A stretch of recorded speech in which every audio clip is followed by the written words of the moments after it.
For the second straight month, Toronto home prices and the number of sales have gone down. Now, is this good news for buyers? We've been waiting for this. The prices are finally dropping. Well, we're going to cover that in today's episode. I appreciate you being here. My name is Tom Storey. I run a real estate team here in the city of Toronto. And if you watch this video and learn anything new, all I ask is you give this video a like and subscribe to the channel. We've officially now passed 10,000 subscribers. I appreciate you all being a part of this community. Let's set that next goal at 15,000.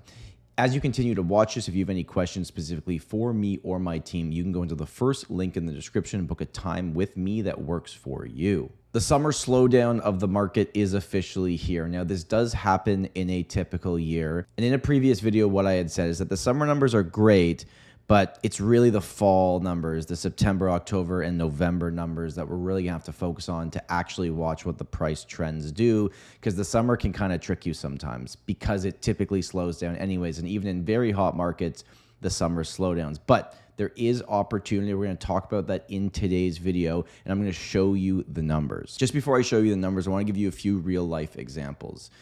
So we had a condo that went to the market at $700,000. It was 4 days on the market. We got 2 offers and it sold fairly quickly. Now that's at a price point that is still moving fairly well. But then we had another property on the market at about the $950,000 range, where the percentage of condos selling in that price range was lower. And that took us 35 days to find a buyer. We got pretty close to the asking price and the sellers were happy, but it just shows you, like, everything I talk about in this video or any other videos you watch online, it's gonna be based on like one situation, or you're hearing the numbers and it's macro. Because we also saw a house in a pocket of Toronto that has like no inventory to choose from get 10 offers the other day after the recent 2 rate hikes. Like, I know that doesn't make sense when I say it out loud, but this is actually happening. So when you're watching my videos or anybody else's videos, just keep in mind, this is the overall market, but what is the most important is the micro market. So if you are a buyer right now, you're gonna wanna focus on specifically the asset type that you are buying, where it is located. You wanna know the list versus sale price, the active inventory levels, the amount of new listings that are coming onto the market. That's gonna help you make a more educated decision, and the same goes to a seller in any micro market. So we're gonna go over the July numbers in this video. Let's jump into the presentation. Okay, so what we are looking at here is the average sale price for detached, semi-detached townhouses, and condo apartments. So your average detached property in the city of Toronto was $1.64 million. Semis were $1.257. The townhouses were just over $1 million. And condos are sitting at $753,000. Now, over the last 2 months, all those numbers are down from where they were in May. I've been pretty vocal on my videos recently that I do think May was the peak of the market, and it will remain to be the peak of the market for the macro market, at least for the rest of 2023. Now, these are the 416 numbers. If we look at the 905 numbers, they're going to be slightly lower because that is not the core of the city. That's not the actual city of Toronto. And then if you look below here, it's going to show you the year-over-year numbers. But frankly, the year-over-year numbers right now, to me, don't mean anything. All we got to focus on is the month-over-month. Probably not a good transition because now I'm showing you the year-over-year numbers, but let's at least acknowledge them and show you what happened. So sales volume in 2023 in July was 5250. That is actually very low. Like, it looks good compared to last year. It's up 7.8% from last year, but having 5,000 transactions take place is actually very, very low. In a normal year, that's probably closer to 6,000. So the rate hikes are working in the fact that they are pushing some buyers back to the sidelines. If you look at new listings, we had 13,000 new listings.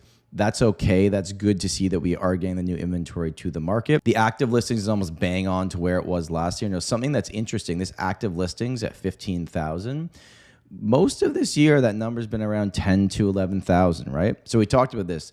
You got the new listings coming to the market, but you also got the leftover listings, the inventory building up. This is going to be good news if you are a buyer. There's going to be more to choose from.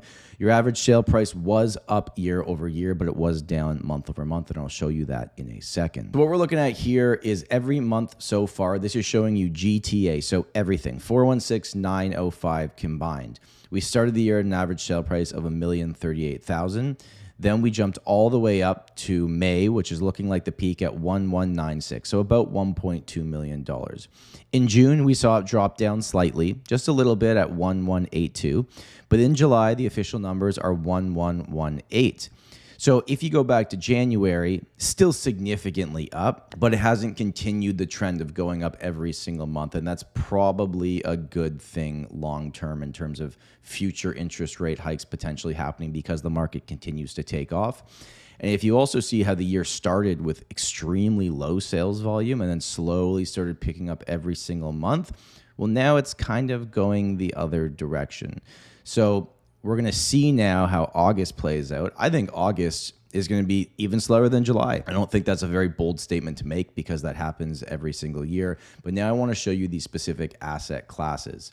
So let's jump to condos. Started the year at $711,000. This is for the 416 area code with 604 sales happening. You can see the condo market slowly started picking up in terms of sale price and the sales volume in that May number of $784,000 with over almost 1,700 condos selling.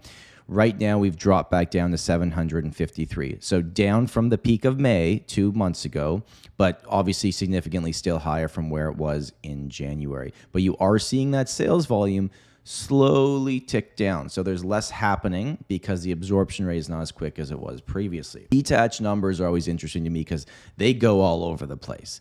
Because not as many sales happened for detached in the 416 area code, like the highest we saw was still under 1,000 take place. Obviously, the outliers on the top side of this and the bottom side of this can impact these numbers. But in January, we were under 1.5. Then we significantly jumped up, stayed around 1.7 for a while. April pushed towards 1.8. May, over $1.9 million with the most sales that we've seen. But then June, we dropped off again. And in July, we're back at 1,641. So we're kind of back around February numbers, just below. Obviously, significantly higher than January. But that month, you could almost put as a write-off because not many sales actually happen. But detached properties are slowing in terms of the actual purchase price and the amount of properties actually selling. Similar story here with semi-detached numbers. Started the year at 1.15. Right now we're at 1.257. So still $100,000 more than how we started this year. But the peak for the semi-detached properties was actually June. It was the only asset class where it wasn't May, where you saw prices of 1.4. But look at that month jump. June to July, significant drop-off. Now, sales volume was also significantly down as well, so that could have been a reason why. But it looks like if you were pre-approved with a rate that was before the last two rate hikes, and even though that would only really impact you if you're taking variable, but anyways, you know what I mean here, then you bought significantly cheaper in July with the money from June or May, if that makes sense.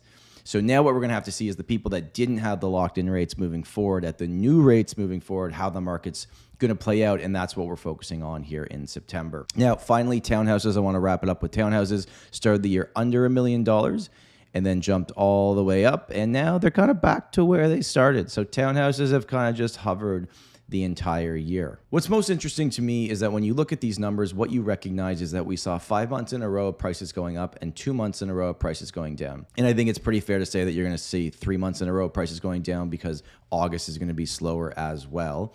But we didn't see prices drop from the beginning of the year. We've only seen them drop from May after the last two rate hikes. We are starting to see inventory building. We're at 15,000 active listings where we are used to about 10 to 11,000 so far this year. And to put all of this in context, how many more listings do we have to get to actually make it like a buyer's market that sellers have to sell and there's so many options?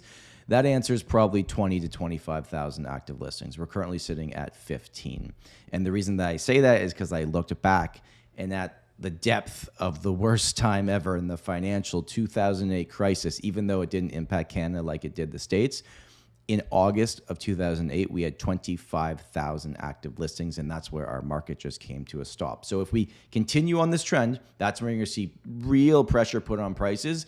But if we stay around 15,000, you'll see a more balanced out market for the remainder of 2023. Thank you for watching. I hope you learned something new in today's videos. My name is Tom Storey, and remember, home is where your story begins.